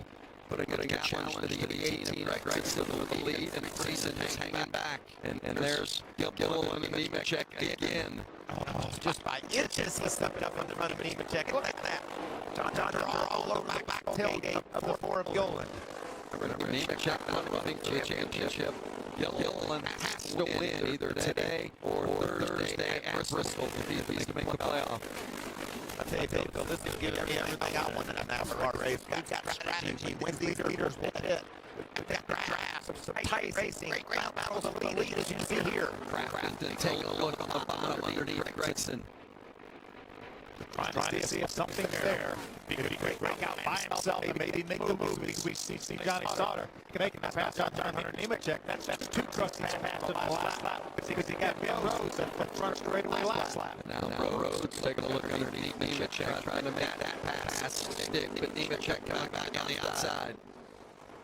Ben Rhodes said, I like what you're doing, Johnny Sauter. I think, John Hunter is going to hang up high. Look, the move around the top for Sauter. Got Gilliland there. We're in the Matt Crafton maybe headed at Red Road. We see him peel off to the outside of the racetrack. He's going to go by. Matt Crafton will be the first one of our leaders to come to Red Road. Win this race, you got to be mistake here on the road. You heard the call, only. Got down to pit road speed, stop perfectly or not, have your crew do their job, and then launch.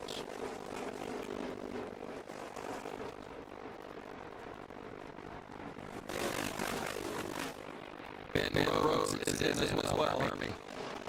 Going to the right side of 41 for Ben Rhodes' truck. Been on the tight side a little bit. Three that last time in traffic. Topped him off fuel. Pulled that last side with 4 tires for the 441, Alan. It was a fueling call for the 88, but it turns into 2 calls with some adjustments on both the left and right side. They're waiting for the call. Fueling and some adjustments. He hasn't taken tires since lap 24. For that long to stop him, they didn't put rubber on that thing. Yeah, they got a right side tires. Thanks to the amount of time it took them to make that stop. But these your tires are holding up well. We've seen guys come out with 4 fresh tires and not really able to make a difference on the guys with older tires. So hopefully that'll work out for him. But as long as he's on pit road, he should have got 2. First, Justin Haley had to finish lap 23. He was still on top 10 laps as fast as our leaders.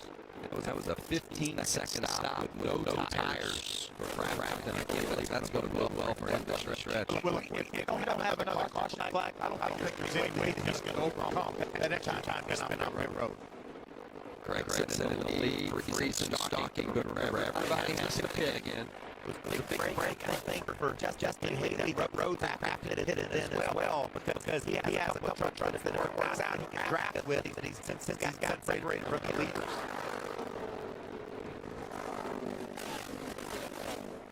Looks like Noah may be coming down to come to pit road. He is coming to pit road. Has to be mistake-free here. That leaves Friesen to the point. Moffitt behind him, Sauter third. Here comes Gregson. Final stop of the day for the 18. Moffitt is going to be coming as well. Right now he's battling for the lead. He's down on the inside of the leader. Friesen may give up that spot, Alan. Telling Gregson, don't slide the tires. Right side, fuel with 18. Got a victory, 2 tires for Noah Gregson. His teammate. 2 tires. And now no ABM trucks off pit road. Good stops for both of those teams. Service and out quickly. I made the comment. I thought Moffitt was coming up pit road. He is not as dive down. He was usually diving down. Taking a look at the lead. No, he's diving down to come to pit road. It won't be long. But here's Moffitt. Sauter and Friesen right now. Battling for that top spot. I think Johnny Sauter right now, if we watch Sauter to the right side of your screen, has to be taken down with a truck he had yesterday. Admittedly struggling. Joe Shear and his guys made changes to that truck. And look, pull inside of Friesen. Oh, he can't quite get there. 25 to go at Michigan. The leaders will have hit yet. We've started to see the green flag stops, but Friesen, Sauter, Moffitt, and Finger, Snyder, all the top 5 still have to come. Really important. 4 truck out of Gillen right now. Got out in front. Our leaders, he's still on the lead lap. They have a caution come out right now. Frampton is not on the lead lap. Ben Rhodes, Justin Haley, they're not on the lead lap. Sauter inside of Friesen, but hit history between these 2. They got together for, but Sauter makes it a clean pass this time for the lead. I mean, there's a lot of racetrack to make that pass. I just love the way Sauter's trucking down turn 22. He's running a little bit higher on the racetrack than we see on the other trucks. He gets a lot of momentum off turn 2. Friesen lost some momentum with that pass, and Moffitt tried to take advantage. Friesen has recovered. He missed his spot. It's been 40 laps since Johnny Sauter and Friesen have been on pit road. They have to be coming pretty soon. I know we only had caution laps since they pitted. And the further they run field, the shorter they can get in on pit road, not having in that extra gas. Looks like they're done low. I think Friesen's coming. Stewart Friesen into the pit road, and Sauter continues to stay out. Final stop, 52. The yellow's going to come out as Wyatt Snyder has had contact. He may have had contact with Dan Amberger as they were trying to get pit road. Stewart Friesen, the biggest racetrack is Stewart Friesen may be able to put fuel in that truck, maybe even change tires before our leaders get back around. Definitely that's the case. You can see great heads at all. Make sure they got that service done. So Enfinger had to go all the way through. Didn't get on the pit road in time before the caution came out. He's going to completely get off pit road before the leader, Johnny Sauter, gets to the start-finish line. And you got to give it up to Bruce, the crew chief on that team, because they were so under fire. They said, not only are we going to get our gas, we're going to put 4 tires on it. We got a free stop here. Johnny Sauter's slow on the back straightaway. Let's get our service done. John Nemechek gives the free pass. That was a game changer right there. Anytime a caution flies during green flag stop, certainly jumbles up the running order. I think you got the advantage to the 52 or 3 something. Without doubt. I think this is just a problem getting pit road. One of them. Oh no.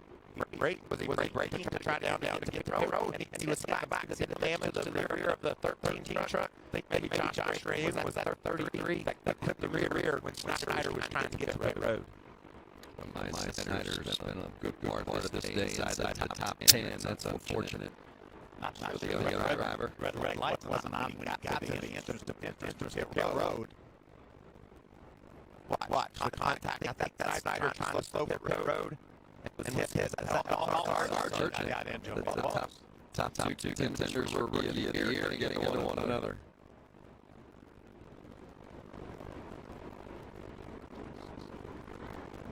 So here's Enfinger. Let's see, the light is red, and that's yellow. That's why Enfinger had to just do the drive-through on pit road. That's another call. You got to make sure you understand everything that's happening.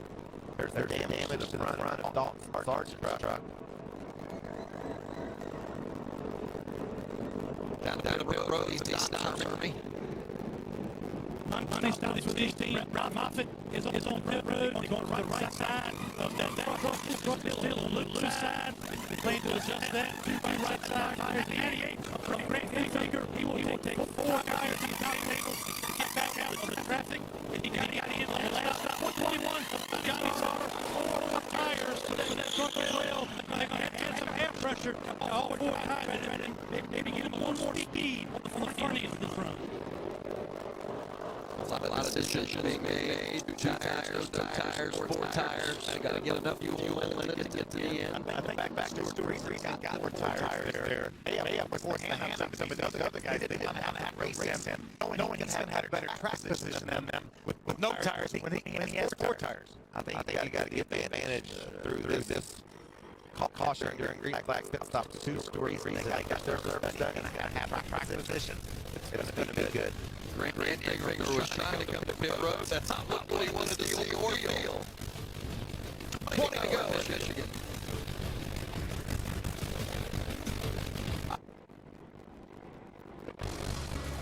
One to go before the green comes back as Michigan in one of our race favorites. Some bad news for your Stuart Friesen fans. Friesen has been penalized for improper fueling. He'll have to start at the tail. And when you see it, watch this. The fueler, all the fueler can do is fuel. It's already done. Yep. As they get done with the step, he just reaches up there, shoves that truck, and that's enough to incur that penalty. That's what I'm saying. Gotta make you pull your hair out, Alan. Yeah, Chief Trippers told that NASCAR officials saw the replay. How do you count your drive down knowing you still have a fast truck? Well, I mean, it's been a test of patience for a full year. That's a big part of this game. So I asked him to take it with us. Take it with us. We get the penalty and go back. Use your cool head. That's what we talk about all the time. You got a lot to work with there. A lot of time to do it. So that's just what we do now. Keep working. Keep working at 52, trying to get this victory. And Phil, there were a lot of weight around that are taking their time around the track. So precisely up 10, 12 spot in the lineup. I think NASCAR will deem this a legal restart by him because they went around going in front of those guys. Big break. There were that many guys that were crashing down. It was a huge break. People like Noah Gregson and the 4 Todd Gillen were able to stay on the lead lap after hitting under green. Matt Craft was not one way around because of his long pit stop. he ended up being lapped. Look at this. Everyone trying to get into position there. We'll go green here. The pace truck is off. And trying to get in the right spot for this restart. Wow. And they're all passing Stuart Friesen. They told him he had to go behind way around. Gregson and Gilliland on the road to start. That's Gregson in the 18. Get the push from Brett Moffitt.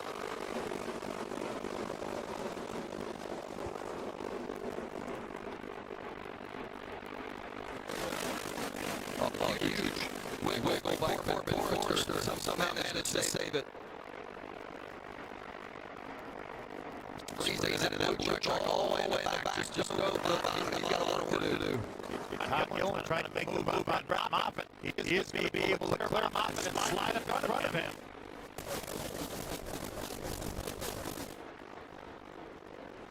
Gregson and Gilliland 1-2. There's the 52 of Friesen. Pushing back, crafted into the 88. He got time to get there. Over the lead. Todd Gilliland in front of Gregson. Gregson takes it back. No team orders here, Vince. Gregson going to lose the spot as Moffitt slips in behind Gilliland. Todd Gilliland, the youngest driver ever to lead a NASCAR race at Michigan, just 18 years old, and he needs to win today to make the playoffs. Today or Thursday at Bristol, and right now he is out front of the Camping World 50 to go. I think he's the youngest driver ever to lead. He would be the youngest driver ever to win. That's not correct. You are a smart man, Bill. But I tell you, all this valley got right. Has to help Stuart Friesen be able to rally, gain ground on another leader. Now they're 2 or 3 wide. I think we got a light race on left, though. He might be out front, but he's going to get plenty of pressure if he's going to stay there. Here comes Sauter in third. He is alive, and Moffitt has been there all day. Talk about our top area, big three, and how they have not been performing. Right now, we've got a couple of those guys at the top 4 positions. Yep, the big three occupy 3 of those spots. All 3 of them got top 4 positions, excuse me. And I think Sauter, the second half of this race, has been the fastest part of the track. And he's poised out, riding along in the 3rd position. Meanwhile, Friesen trying to continue to make his move, still back in 13. You look at the top 3, Gilliland, Moffitt, Sauter. Remember, from the playoff perspective, Moffitt's already won 3 times. Sauter's won 4 times. They are secure in the playoffs. 4th place, Noah Gregson has won. He's secure in the playoffs. But Todd Gilliland needs to win today, and Moffitt is going to make a pass for the lead. Sauter going with him, and now Sauter on the bottom. Oh, that's great here. You're going to go to the lead. From 3rd to 1st, Sauter in front.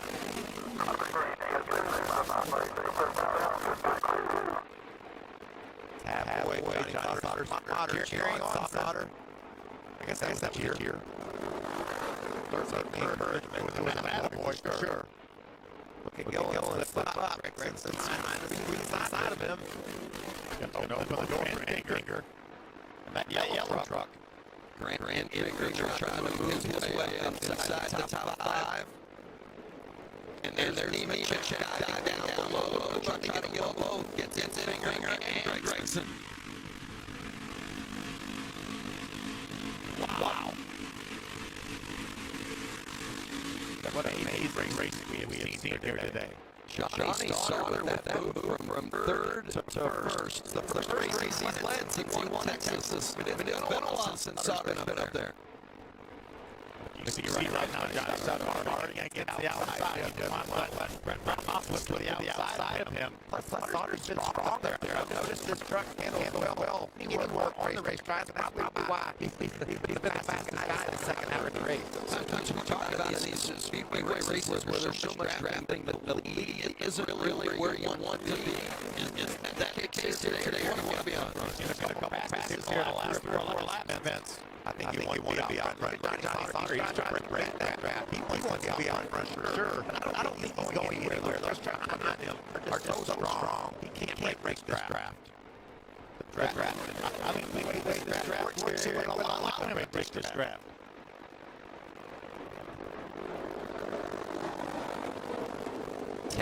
laps to go at Michigan. Sauter trying to hold off Brett Moffitt. The only drivers in the field one year at Michigan before Sauter won in 2014. Moffitt won that last a couple of years ago. Every time Moffitt wins, he seems to be some dramatic action. It's not going to be any different today either, Vince. That's not even what happens. There's reasons he's kind of stuck. He made it into the top 10, but no, that truck is pushing. Whatever adjustments he has, I don't agree with it because he seems to run high off turn 2 and can't make it ground. He needs a caution, stack his truck up to have a shot in this race, I believe. Guys, saw that right, just a moment. Right in front of Ben Rose. That's Austin Wayne. Someone made out that young man is done today. Self in the 22. His best finish this season, 13th. There he is. Longer than here today. No question about it. Good job. Ben Rhodes was hoping that they had a scheduled stop and open a rally. Look at John Hunter just cut across the nose of Todd Hill, and he slides out the door for Noah Gregson to come around. And Nathan was way Freeson needs. You see, he's right there, red house. Yellow right up on a big ringer. That cost all his momentum there. But John Hunter split up running Gilmore. I'm not sure they had any gloves on today, but they've definitely taken them off. They had them on there now, no question. It's all take, no give.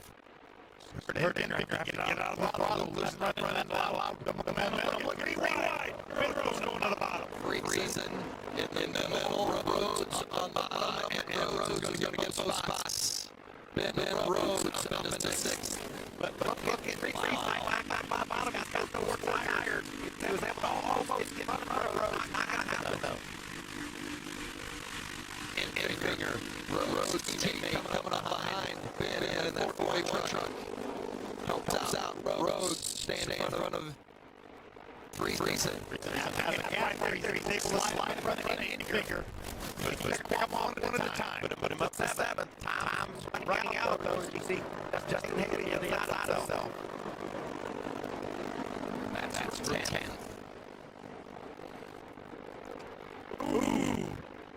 Big slide. And Freeson has a gap further, and Henringer's going to take advantage. Wow. Freeson was to the bottom of the road. They made contact.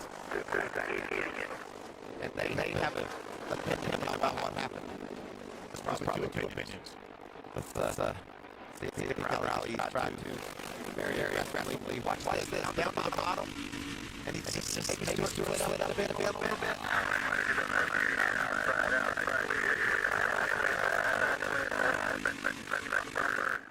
Freeson's just being at that angle. It's always under dirt. That's just a hard move. Look at after he's getting to find his way back up toward the front.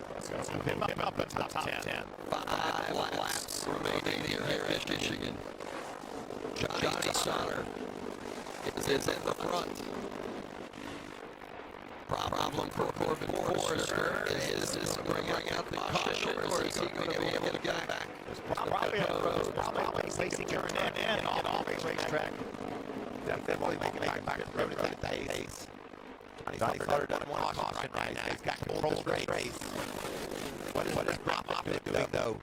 There is Forrester. He turned that over. Heads up by Corbin Forrester not picked out the outcome of this race. Moffitt trying to distance himself for one of those dramatic last passes, maybe playing with that, falling off Sauter every now and then. I think he has to be good. Brett Moffitt, one smart cookie. We saw him that last pass a couple years ago. You were talking about the very top of the show. What he needs is John Hunter to get there just at the right time with a little bit of momentum to give a push. You see, John Hunter is just a few trucks back. About the last time around the racetrack, John Hunter was that fast truck. That's good news for Brett Moffitt. He's better all he's worth right now, guys. Remember Chechek was the pole winner. Got plenty of speed in that truck. They crossed the line. 3 to go. 6 miles left. Remember, Johnny Sauter or Brett Moffitt wins this race. John Hunter and Chechek or Gregson. That means we'll have at least 2 guys able to point their way in to the playoffs. Gregson trying to pull up the bumper of Neshek, maybe. Make one last charge to the front. And they're actually telling Noah Gregson, don't pass. They maybe push them more together. But I think chance of winning this race. They will be aggressive. That's a great call. We know check one young aggressive driver. But I like that direction. If Gregson has a chance to win, he needs to get him a check there. And get these tries side ahead. And a check coming. Couple of tenths after the leader, Johnny Sauter, last time around. They're going to be coming with a white flag, and those four are starting to bunch up. It's going to be a wild finish as Mott takes a look underneath Sauter. Johnny gave my bottom. If you're going to pass me, I'm not sure you're going to be able to do it on the bottom. You're not going to do it on the top. 2 miles left, the final lap. Michigan Sauter trying to hold off. Brett Moffitt. John Nemechek in third. Brett might be laying back a little bit to get a little bit of momentum, but if they'll run him in close to John Nemechek, might be what he needed. We said that push there, Nemechek could be for Moffitt getting there. On the back stretch, heading into turn 3 of the final lap. Moffitt gets a little bit of a push and gets underneath Johnny Sauter. There's the lead and the win. Sauter and Moffitt side by side, and the line is Brett Moffitt. He's done it again. Yeah, baby, that's the timing right there. Hell yeah, good job, guys. Another last lap pass for Brett Moffitt at Michigan. Leaves Joe Shear and Johnny Sauter heartbroken. What a great job, though, Johnny Sauter, Joe Shear did today. But amazing run by Brett Moffitt. He talked about his last lap heroics. He's done it before. He did it today. Thank you for letting me do this. This is awesome. 2 weeks in a row, baby. I have never seen a driver win races like Brett Moffitt has won these races. Every one of them has had a dramatic finish, and he's able to come out on top. Last lap pass after last lap pass. How does he do it? How does he time it? How is he that good? I think he was just that smart. He backed off Johnny Sauter, Michael, on the last lap. John Nemechek got up to him, gave him that push he needed to go to the bottom in 3 and 4.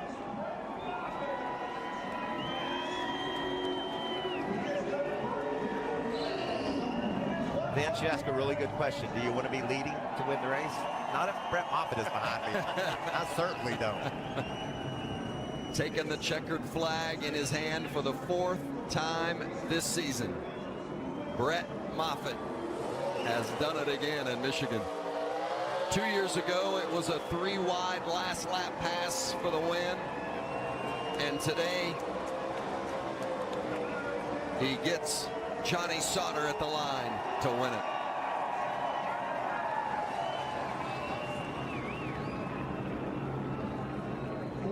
His crew chief, Scott Zipadelli, has been so sick. He spent much of the time in the hauler this weekend just laying down. He said it's as sick as he can remember himself ever being. I gotta believe he's feeling a little bit better when he sees Moffitt edge out Johnny Sauter at the line right there by that much. What great racing, though. Those guys never touched. They just raced hard all the way to the start and finish line. 25 1/1000ths of a second.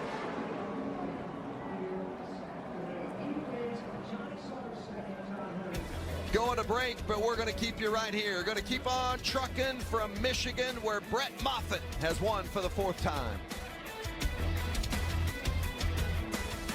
Hallowed grounds. Up and over the wall he goes. Miraculously, Cale Yarborough walked away. Historic. Tradition. Bill Elliott is going toward immortality. Iconic. They touch, they bump. Jeff Gordon wins. Legendary. Getting physical here at Darlington. This is Darlington. Come celebrate 7 decades of NASCAR Labor Day weekend. Purchase your tickets today. Call 866-459-RACE or visit darlingtonraceway.com. It's the Ford Summer Sales Event, and now is the best time to buy. You ready for this, Junior? Yeah, I think I can handle it. No pressure. That's just my favorite boat. Boom. Make summer go right with Ford, America's best-selling brand. And get our best deal of the summer. 0% financing for 60 months on F-150. Get 0% financing for 60 months, plus $2,800 bonus cash on a 2018 F-150 XLT equipped with 2.7-liter EcoBoost. 1 piece of KFC all-white meat chicken. 2 pieces of KFC all-white meat chicken. Holy smokes! This is the most white meat ever assembled in a $5 fill-up. Get this deal before it flies the coop. KFC, it's finger-licking good. All week we work. We clock in, roll up our sleeves, and get the job done. And when Friday comes, we all get to raise When they take the green, there will be 10 to go. a little hell.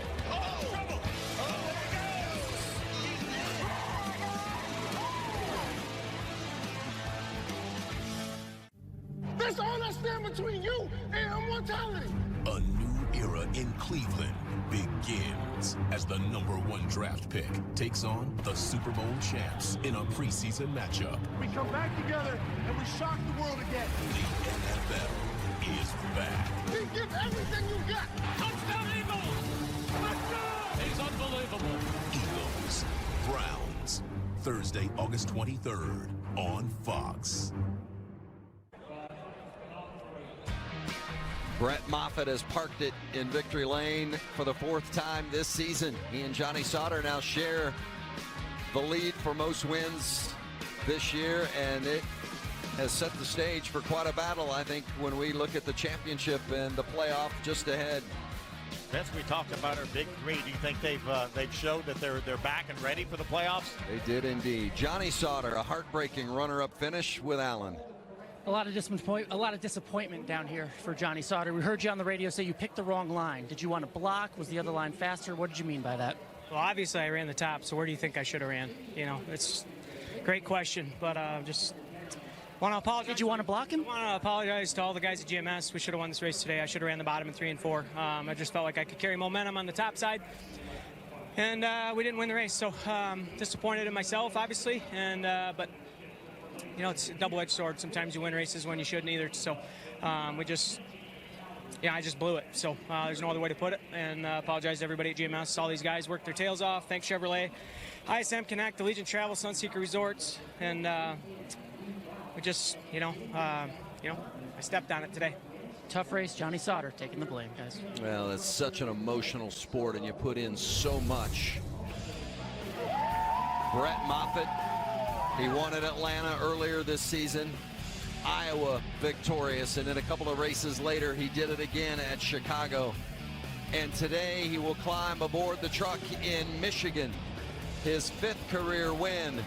The pass of Johnny Sauter on the final lap to win by 25 1/1000ths of a second.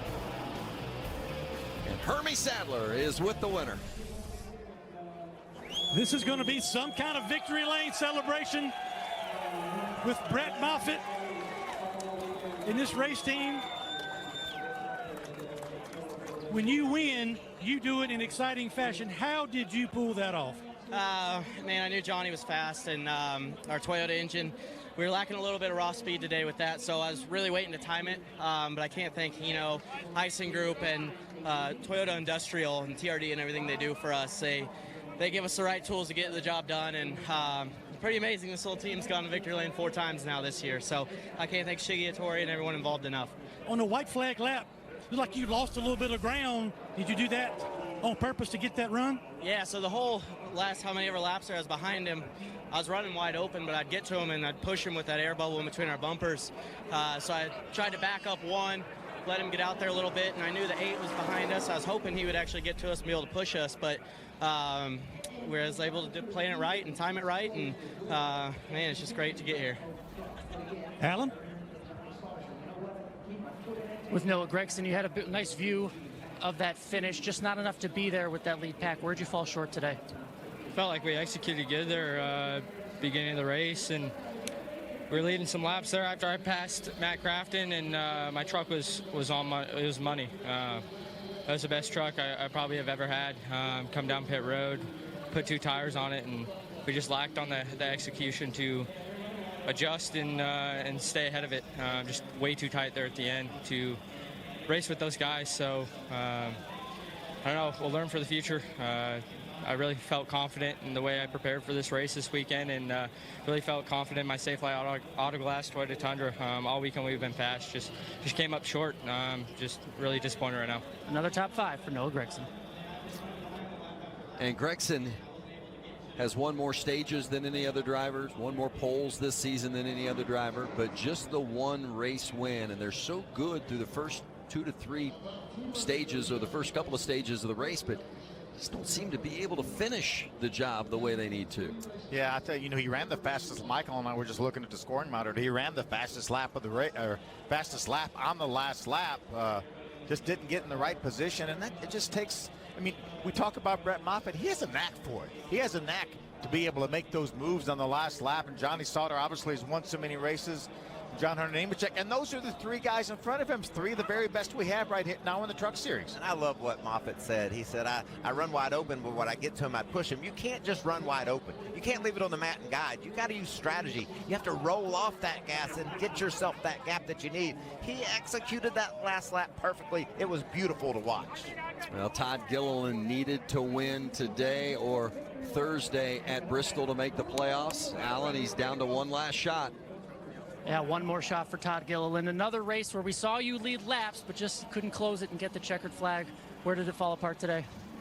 I don't know. I think just as the race ran, we got a little bit tighter and tighter and tighter. But, nonetheless, they brought me a really fast Mobile and Toyota Tundra for today's race. And, I learned a lot out there.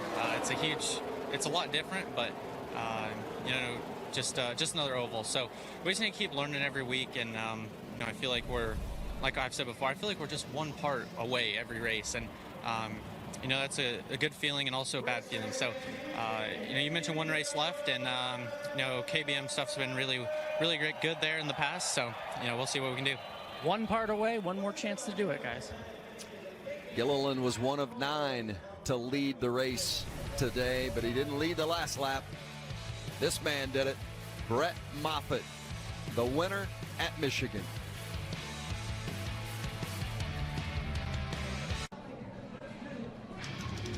Well, they had to be standing on top of the motor coaches, jumping up and down at that finish today with Brett Moffitt edging out Johnny Sauter for the win. Always special when you win at Michigan, and we talk about Ford and its positive impact on not just this community but the entire state. At this, over 10 million square feet of assembly plant here. Yeah, so many of my friends and relatives growing up worked for Ford Motor Companies. Awfully special. Over 11,000 employees. That's amazing, as are these numbers. And let me just put a circle around this number. 76 is when he took the lead for the last time at Iowa. Well, that's actually not true. He got passed on the last lap getting into the corner, and he was able to pass back. So take that 76 out. That's 1 lap to go when he made that pass. His record, to me, is simply incredible. Brett Moffitt, 5 career wins, 4 of those coming this season. And he mentioned the team as Shiggy Hattori, the owner, Scott Zipadelli, the crew chief, but it is a small group. And it is not one of the mega teams. In fact, they've struggled to get to the track at times this season because of budgetary restrictions, and they've had to fight, scratch, and claw just to get here sometimes. And part of clawing and putting it all together, Freight Auctions is going to come on board next week at Bristol for this team. So when they head up to Thunder Valley, they'll have a sponsor on the side of the truck.